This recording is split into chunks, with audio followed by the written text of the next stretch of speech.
saan naabot 110 pesos mo. Nagkaayan nga kami ni Habi mamasyal sa mall dahil nga sa kahabaan ng pagtitingin-tingin namin ay bigla akong nagutom.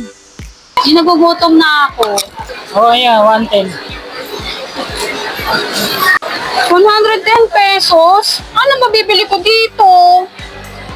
Ayan o, may Angel's Pizza.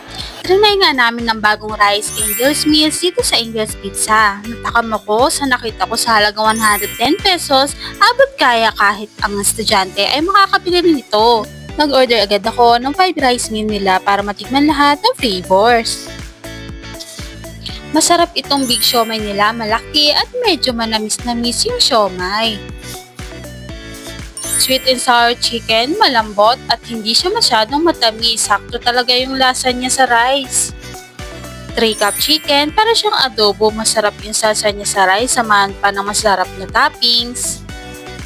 Plus salt and pepper spare ribs at sweet and sour pork. Ready to eat at kung gusto niyo siyang i-take out at gusto niyo mainit ulit siya, pwede i-reheat dahil safe at reheatable naman yung lagayan niya. Very safe at walang tapon dahil sealable din. Kung gusto niyo ng ganitong food, ulam at may rice, naswak at pasok sa budget, huwag magdalawang isip na sumugod agad sa Angel's Pizza. Kahit estudyante ay makakabili nito. Ikaw, saan aamot 110 pesos mo?